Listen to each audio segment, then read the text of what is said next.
Hola Salvador, buenas tardes. Muy bien, gracias. Espero que todos estén bien, que también estén disfrutando este día de reposo y que puedan disfrutar de este programa especial que hemos preparado para hoy. Sí, hemos hecho un esfuerzo por hacer esta presentación del presidente Nelson. Vamos a salirnos de lo convencional, vamos a ver su vida, su biografía, algunos datos interesantes de su carrera profesional. Y bueno, Víctor, pensaríamos que un profeta nace en cuna de oro y que va siendo preparado de una manera muy fácil, que se le van dando las cosas donde casi que desde el principio sabemos a dónde va a terminar y no, ¿verdad? O sea, cuando vayamos viendo ahorita la vida del presidente Nelson, vamos a ver que no necesariamente fácil.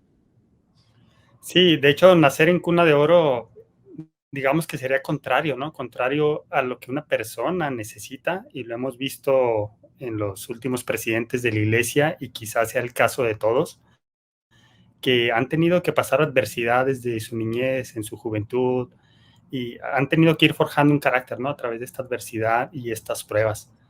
Por lo tanto, esa sí es parte del plan y es parte de la preparación que ellos han tenido y que han alcanzado y que el Padre había destinado para ellos de alguna manera para poder prepararlos para ese momento.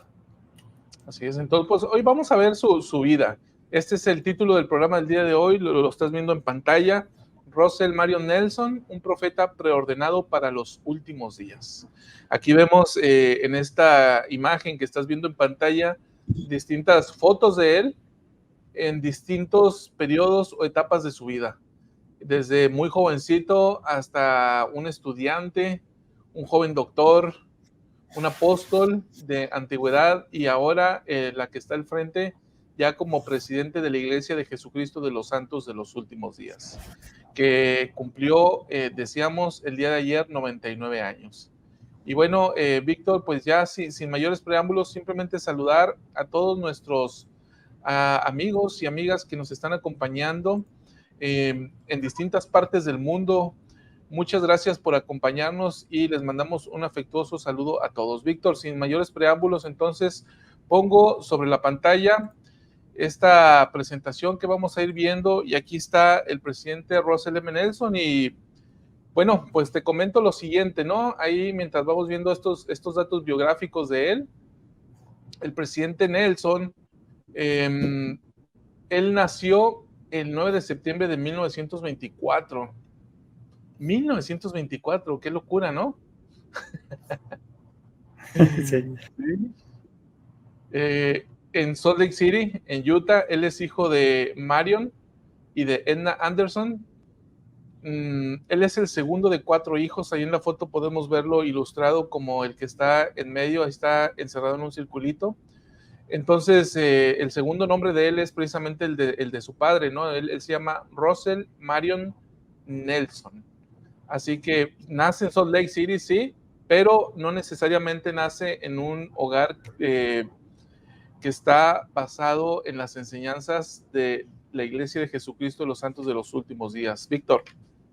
Sí, no quiero adelantarme mucho a la historia porque sé que vamos a ver parte de esto, pero como bien dices, haber nacido en Salt Lake City, podríamos pensar que nació en una familia perfecta, santo de los últimos días, y vamos a ver que no fue así, aun cuando sus antepasados, si no mal recuerdo, sus 8 bisabuelos fueron miembros de la iglesia y todos emigrantes de Europa hacia el lago Salado. Vemos que en alguna parte del eslabón por ahí algo se pierde y entonces nace en una familia en donde no precisamente se vivía el evangelio en su plenitud. Bueno, y pues de hecho él nos va a platicar este aspecto del cual tú estás hablando. También debo mucho a mis antepasados. Mis 8 bisabuelos se convirtieron a la iglesia en Europa. Cada una de esas almas valientes sacrificó mucho para venir a Sion.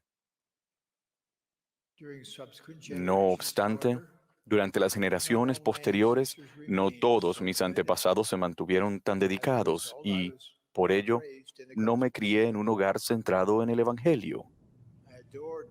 Yo adoraba a mis padres, lo eran todo para mí y me enseñaron las lecciones muy importantes. No puedo agradecerles lo suficientemente la vida feliz que nos proporcionaron a mí y a mis hermanos, pero a la vez, aún siendo niño, sentía un vacío en mi vida. Un día subí al tranvía y fui a una librería a buscar un libro sobre la iglesia. Me encantaba aprender sobre el Evangelio. Al llegar a comprender la palabra de sabiduría, deseaba que mis padres vivieran esa ley. De modo que un día, cuando era muy pequeño, me fui al sótano de la casa y estrellé contra el piso de cemento todas las botellas de licor.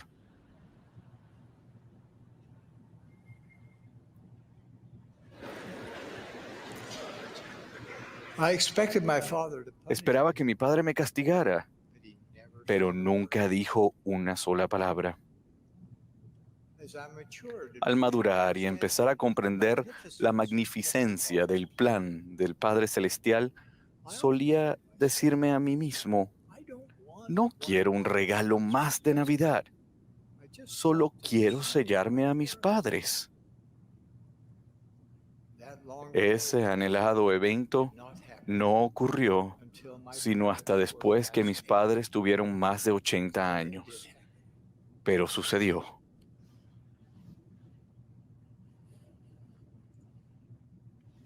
Hasta ahí, ¿qué impresiones te deja esto, Víctor?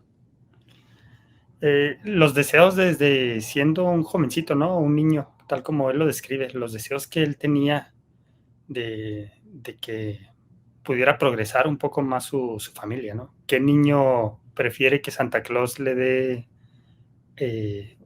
un regalo como este, ¿no? Un regalo celestial en lugar de un juguete?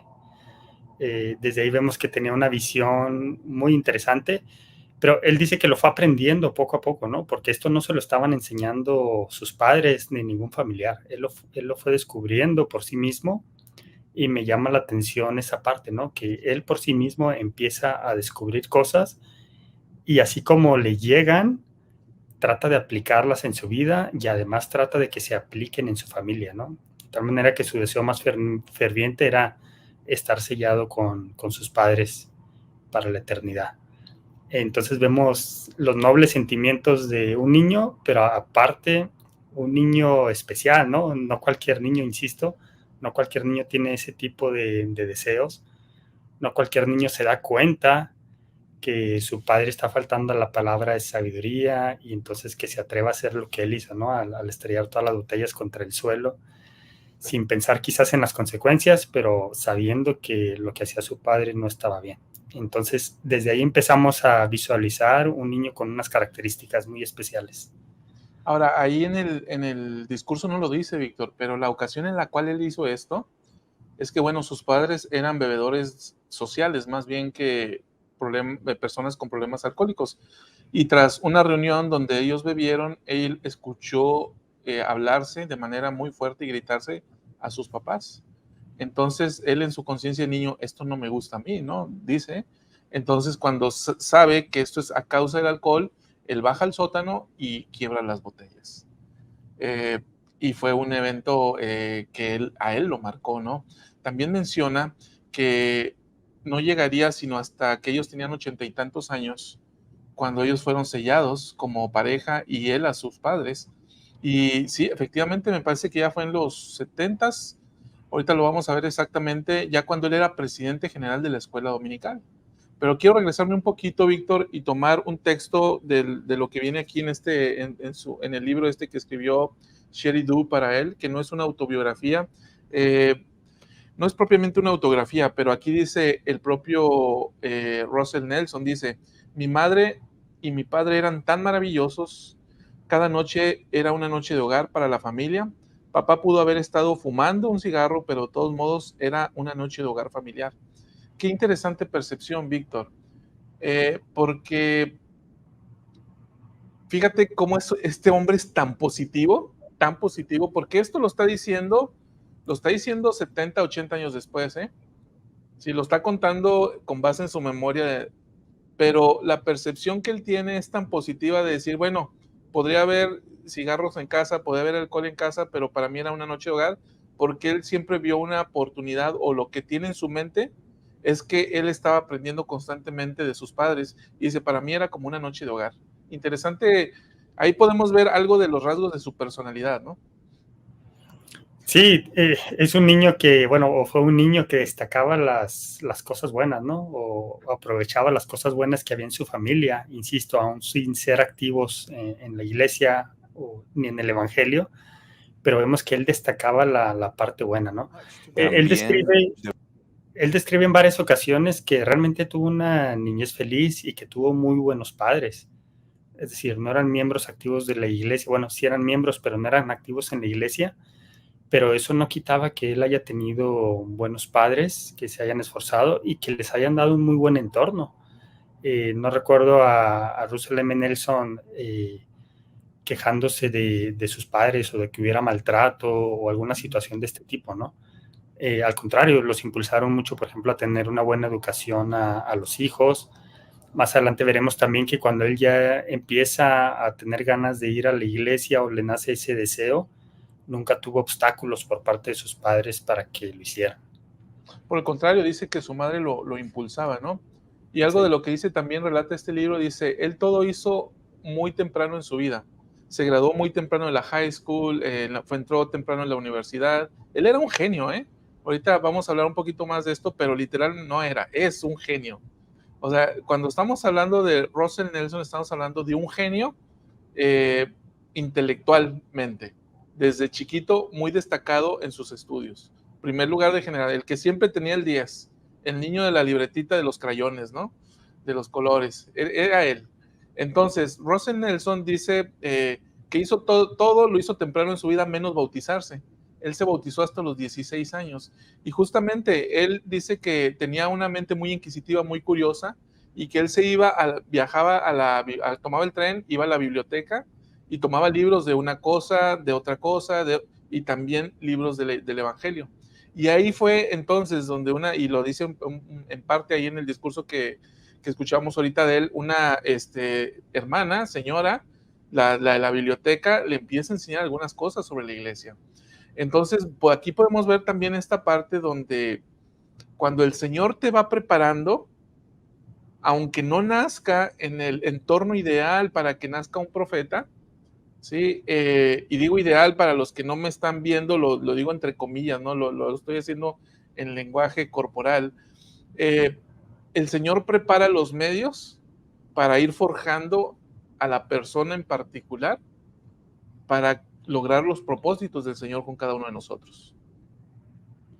Sí, totalmente, ¿no? Vemos que hay una preparación, realmente hay una preparación y lo vemos más adelante en su vida, pero realmente el Señor lo estaba preparando, realmente fue un espíritu escogido. El libro de Mormón describe como estas personas que fueron preordenadas para nacer aquí en la tierra, ¿no? Y lo menciona como los grandes y escogidos. Y no sabemos si además de los profetas y apóstoles otras personas estén dentro de ese grupo, pero seguro ellos están en ese grupo de los grandes y escogidos antes de la fundación de este mundo, para que pudieran tener el sacerdocio y administrar el reino del Señor aquí en la tierra, y él era uno de ellos. Entonces, cuando hay un espíritu tan grande que viene a la tierra, evidentemente empieza a sobresalir en todos los aspectos de su vida aquí en la tierra.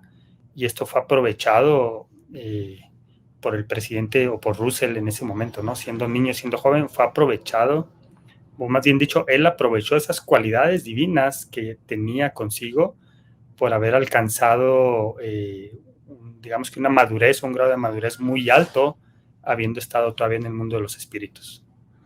Y aquí fíjate que podría romperse un mito, Víctor, de que algunos podemos llegar a pensar que nacemos en lugares privilegiados, en lugares fieles de santos de los últimos días porque lo merecemos de acuerdo con lo que hicimos en el estado premortal.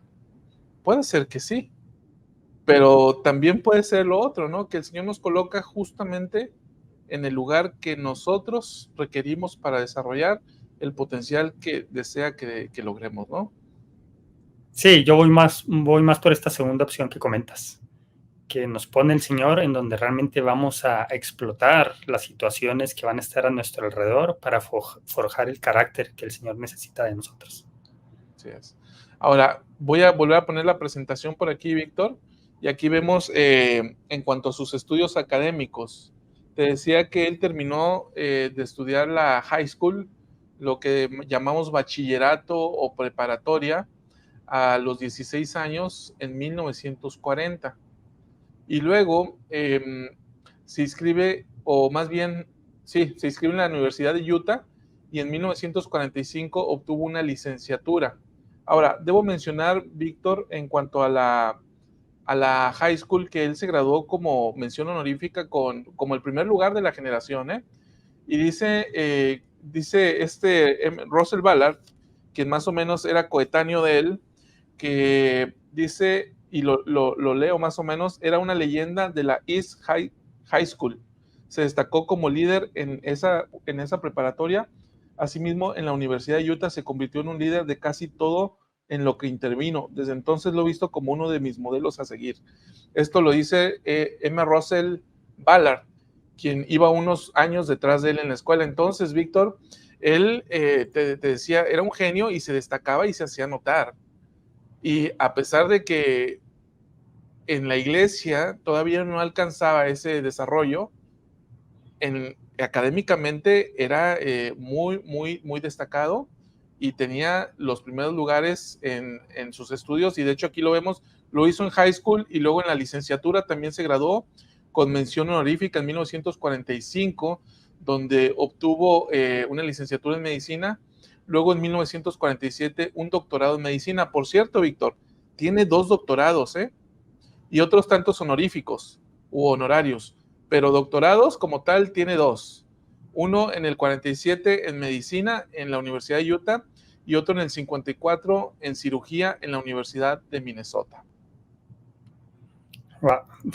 De por sí estudiar medicina ya es bastante complejo, y luego empiezan a estudiar ya en el campo de la medicina y se les absorbe ahí la vida, ¿no? En la práctica médica, y aún así él todavía sigue estudiando para hacer ese segundo doctorado, porque hay especialidades y hay doctorados, ¿no? Desconozco cómo era en esos tiempos, si es algo diferente a lo que tenemos ahora, pero hacer un doctorado no era solamente ir y estudiar y aprender cosas. Un doctorado, o como es hoy en día al menos, tienes que hacer investigación, tienes que hacer experimentación y tienes que generar nuevo conocimiento.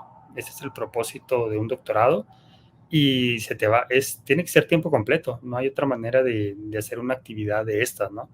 Y estamos hablando que para ese tiempo él ya estaba casado, ya tenía varias de sus hijas, entonces es tremendo el esfuerzo que se tiene que hacer para eso, ¿no? Pero no esperaríamos menos. Alguien que se gradúa a los 16 años de high school, cuando lo normal es que se gradúen hacia finales de los 17 o ya en los 18, desde ahí nos empieza a hablar de una alta capacidad intelectual y un alto compromiso académico. Así es, pues Víctor, tú tienes tu doctorado, ya nada más te falta otro. No, gracias.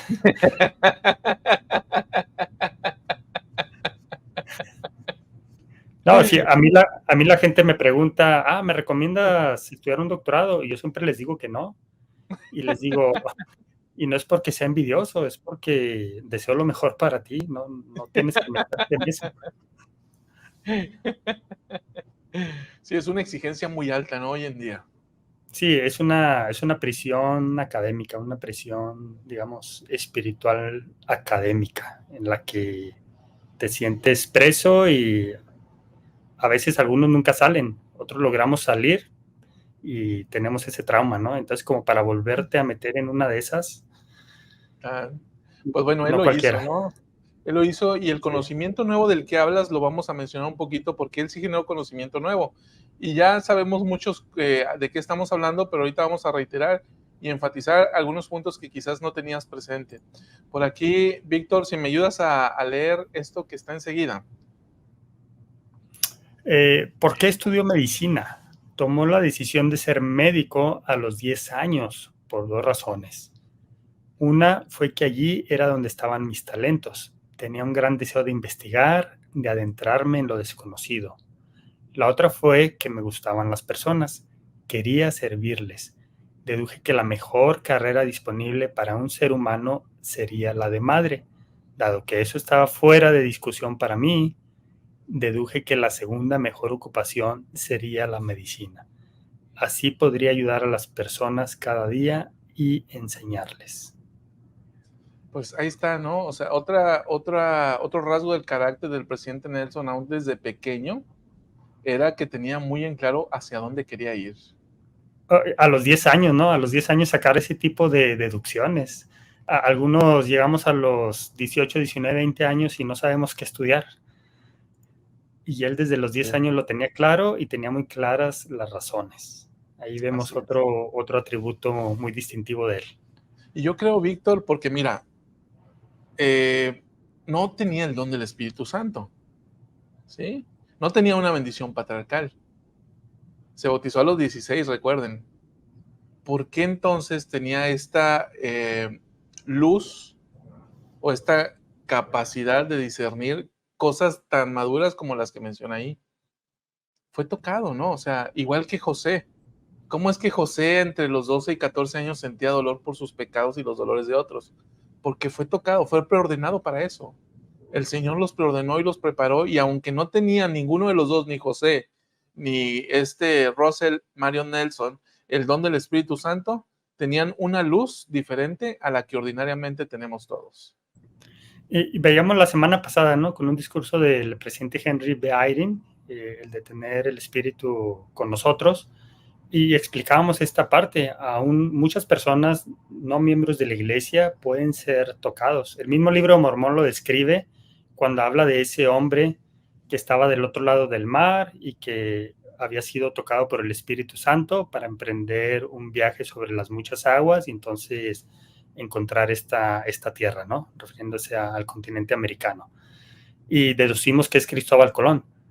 Y Cristóbal o algún otro conquistador que vino después de él, ¿no? Pero seguramente fue él. Y era miembro de la iglesia, ¿no? La iglesia ni siquiera estaba en ese tiempo sobre la tierra. Entonces, hemos visto cómo hay hombres que son inspirados, tocados por el Espíritu y no necesitan tener el don del Espíritu Santo para eso. Y en estas ocasiones que vemos que esto sucede es porque el Señor está esperando una gran obra de ellos. Entonces, este es el medio para poder hacerlo.